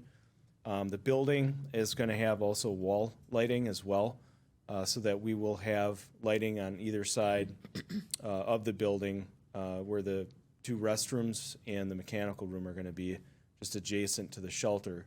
The shelter as well is going to be receiving lighting that it currently doesn't have, to allow for use and visibility of that shelter during the evening hours. Paul, go ahead. Have we gotten to the point yet of peripheral seating so that parents and other people who are not participating can sit down and enjoy it? Yeah, there's a few opportunities there in the plans that are out to bid currently. We have some Waupaca tile precast seat walls that will be around each of the play areas, each of the nodes. We also have 3 inclusive picnic table shade structures as well, where folks can sit down, have a picnic table, set their things. So there'll be a few different options between seat walls and shade structures with picnic opportunities, with ADA and companion seating available on those picnic areas for folks to sit down and kind of Keep spend an a eye day. out. Mhm. Okay. Yep. Thank you. Sure. Go ahead, Scott. Regarding the water features, do they stay up in the winter? The tall ones, the buckets, are they weatherproof enough to stand Wisconsin winters? Yeah, so everything has a drain down and blowout system. Right. There's a manifold and a pit where everything's going to drain back to. We also have a blowout for high pressure blowout of that. Those do stay up. It's not going to be a maintenance burden, but they do need to be winterized. There's a few figured they would. communities recently that didn't, and they need new stuff. So, yeah. I was just wondering with the plastics involved and the acrylics that if freezing thawing would be a Yeah, problem. everything is made for this environment, and the company providing this equipment is in the representative have done many Midwest and northern Wisconsin. Yeah. Go ahead. What are the forecasted annual costs of operating this splash pad in particular? And then do we know about how many days out of the year we expect that they'll be able to be used? Yeah, we did go through some exercise. We don't have that fully finalized yet, but we did go through some exercise with Justin to look at meter rates. We're going to be looking at water supply rates only. We're handling the drainage water through infiltration, so it's actually going to recharge. So we don't have a sanitary bill. We looked at that option that reduce and control costs. In terms of seasonal operation, it can be Memorial to Labor Day. It can be a little longer than that. It can be a little shorter than that based on how the city would like to operate it. It's really up to you how you want to assign hours to that and have the open season and closed season for that facility. I think our current thoughts on that are the same as the beach. So the beach opens generally on Memorial Day weekend and then closes as close to Labor Day as we can based on staffing, but this one won't need any staffing, so we maybe will go straight, Memorial to Labor Day.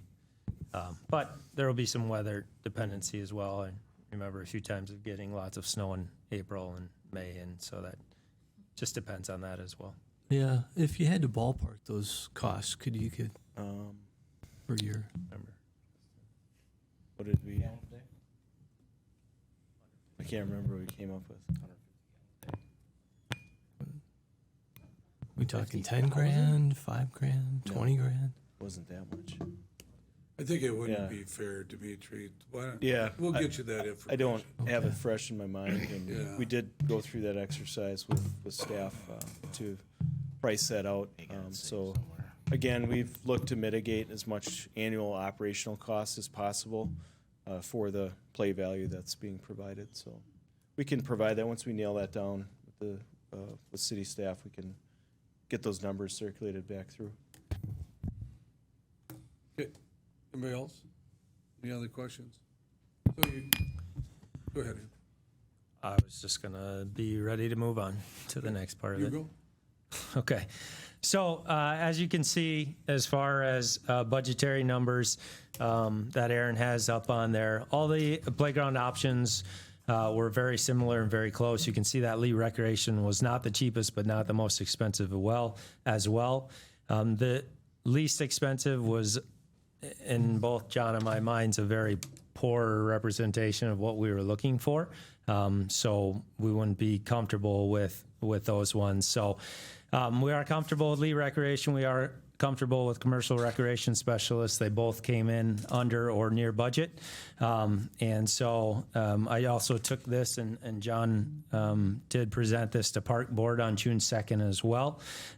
They approved taking the recommendation of entering into a contract with both Commercial Recreation Specialists for the splash pad and Lee Recreation for the playground to the Common Council. So they approved that as well. So we actually have two requests tonight. To keep these separate. Do you want me just to read them both or one at a time? Let's do one at a time. Okay. So the first one that we're looking for tonight is recommend Common Council approve entering into a contract with Commercial Recreation Specialists for construction of the splash pad with a cost not to exceed $354,828. Both of these coming from a mix of capital improvement planning funding and the private donations and grant money that was secured as well. So that's the first recommendation. I'll make a motion to approve. Second. Okay, we have a motion by Dykstra, a second by Fair, that we enter into an agreement to do the splash pad. Any discussion? Sandy, you call the roll? Dimitri Martin, Aye.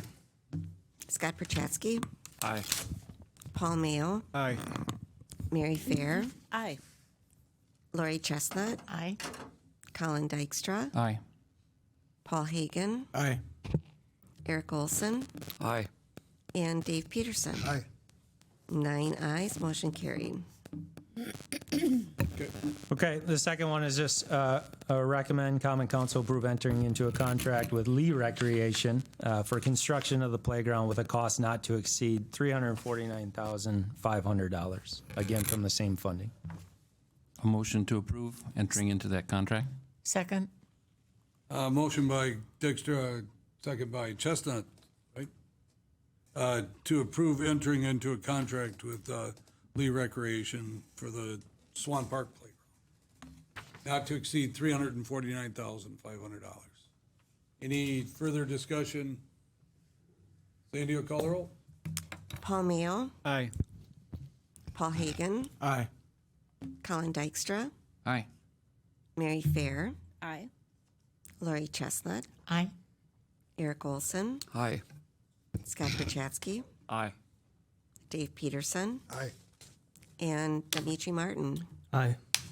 9 ayes, motion carried. All right, John, thank you very much. Thank you. Yeah, thank Appreciate you it. very much. We'll see you in July. Okay. Andrew, thank you. Next up on your agenda is, so we're going back to what's within the packet. We have license report number 1570, am I right here? 1577. Sorry. This has to do with Class B intoxicating liquor license, Class B fermented malt beverage license, Class A intoxicating liquor license, Class A fermented malt beverage license, and Class B fermented malt beverage license, and, I'm sorry, Class C wine license. You'll see a number of names or businesses on here, and that's because we're on a July 1st through June 30th, so they have to have this approved at least by the second meeting. And, well, this meeting is really where you want it to officially get it approved so that your license is up to date and so on. You will see that these are all pending background checks and inspections. It looks like all of those have been completed with the ones that you're seeing listed there. So we would be looking for a motion to approve license report 1577. So move. Motion by Peterson, second by Chestnut, to approve license report 1577. Discussion. All in favor signify by saying aye. Aye. Against? Motion carried. Same thing with the 1578. This mainly has to do with our liquor license type things. These are arcade amusement device licenses, and you can see the list that's on there. Also, we'd be looking for a motion to approve. So move. Motion by Chestnut. Second. Second by Martin, that we approve license report 1578. Any discussion? Go ahead.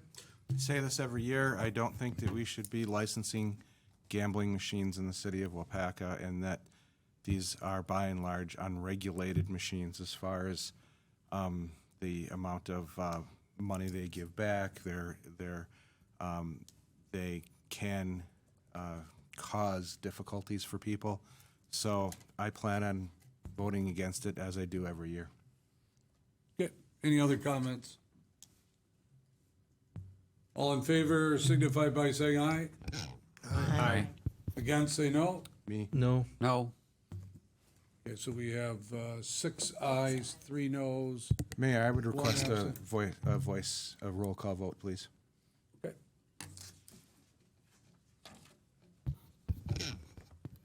So, again, if you vote aye, you are voting in favor of license report number 1578.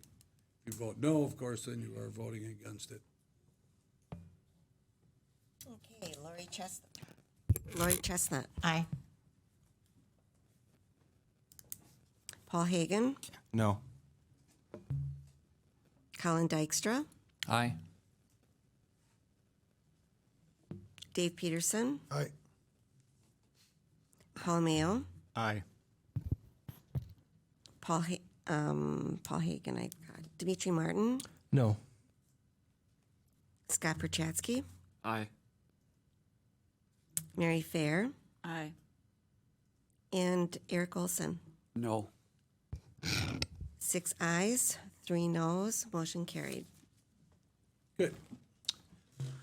Next up, we have license report number 1579. This is operator's license, which are actually the actual bartenders.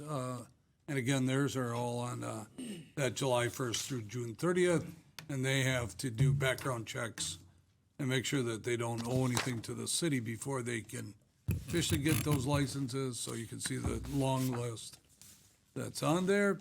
We'd be looking for a motion to approve. Move to approve. Second. Motion by Fair, second by Peterson, that we approve of license report number 1579. Any discussion? All in favor signify by saying aye. Aye. Against, say no. Motion carried. Next, we have license report number 1581. This has to do with scrap dealer's license. And we have, again, this is July 1st through June 30th, and you have 5 that are operating in the city of Waupaca. So we would need a motion to approve that. Move to approve. Second. Motion by Olson, second by Martin, that we approve the license report 1581. Any discussion? All in favor signify by saying aye. Aye.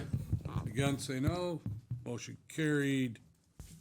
All right, communications, recommendations of the mayor.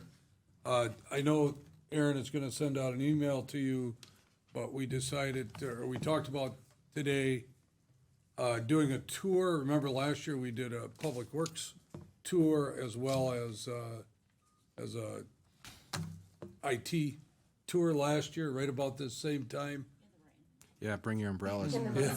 Well, this one's gonna be indoors, so you might need an umbrella, but we're gonna tour the police department, so Sergeant Brett Rodens has agreed to do the tour. And we're gonna do that at 4. Now, I know it doesn't fit everybody, but it seemed like the best time to work. So we're gonna do it at 4 o'clock. Oh, I'm sorry, 5 o'clock. 5 o'clock, all right, at our next meeting, which is the 21st. And since we are going into the police department, you have to be there, meet in the lobby before 5 o'clock. If you're after 5 o'clock, you might as well walk over here and wait for us, okay? Because the doors will be locked. So try and get there before 5. I understand it's a nice tour, so if you haven't toured the police department in a while or haven't ever, take the opportunity to come and see how they work and what they work in, conditions they work in. Second of all, tonight is Andrew Whitman's last city council meeting. He's not officially done until what date, Andrew? June 17th. June 17th. So just want to wish you good luck, Andrew, and thank you for all your good work for the city of Waupaca. Thank you, Mary. Mayor, I appreciate that. And council members. All right, and then, normally I end by telling the Brewers score, but, and I will tell you that, they're tied 1-1 in the bottom of the third, or maybe the top of the third, I'm not sure. No, it's the bottom of the third. But the reason I mention that tonight is because Waupaca's own Nate Tomlinson is actually umpiring second base tonight at the Brewer game. So you might want to tune in and see that. He will be umpiring, he's a good friend of Aaron's, but he'll be umpiring tonight at second base, and then I don't know what the rotation is, first base, and then he's gonna do home plate on Thursday night, so that would, or Thursday afternoon, I'm sorry. It's a 1:10 game on Thursday afternoon. So, yeah, so it's pretty cool. Anything else? Colin, go ahead. Mr. Mayor, if you don't mind, the Waupaca Area Youth Hockey Association is doing their annual golf outing on June 18th, 2022, at Hidden Waters. $75 per golfer, includes cart, lunch, 2 drinks, prizes, raffles. There's a game. I think they're going to make you putt into the hole with a hockey stick. If you're interested, you can contact Bob Schultz or Mara Heinz Schultz. There's more information on the Waupaca Wayha.com website. And anybody that could help support Wayha, everybody there would certainly appreciate it. Again, Hidden Waters, June 18th, starts at 10 a.m., shotgun start, 9 a.m. registration day of. Okay, thanks. Thanks, Colin. That reminds me that we also have an event on June 18th, the city does, during Strawberry Fest. Strawberry Fest is on June 18th, and part of it, festivities go throughout the whole weekend, but Strawberry Fest is mainly on June 18th. We are going to do the Main Street ribbon cutting, and I think you've seen that, but just to remind everybody that we would hope that if you're in town, that you're able to participate. That's 10 a.m. Are we going to do it we're doing it on the front lawn? We are going to do it on the front lawn. Yep. Okay. All right. And when is picture day? We're not sure yet, because Okay. we know that at the next meeting, we have at least one person that's not gonna be here, so we'll just keep moving it until, and then we're not gonna have a council meeting the first Tuesday. And then I know the second meeting, Eric's gonna be gone in July already. So we're into August. So get your tan. Then we'll be ready to go. Anything else? All right, we need a motion to adjourn. Move to adjourn. Second. Motion by Hagan, second by Olson, that we adjourn till our next regular council meeting on Tuesday, June 21st, 2022, subject to call. All in favor signify by saying aye. Aye. Against, say no. Motion carried. We are adjourned at 8:05 PM. Have a great night, everybody.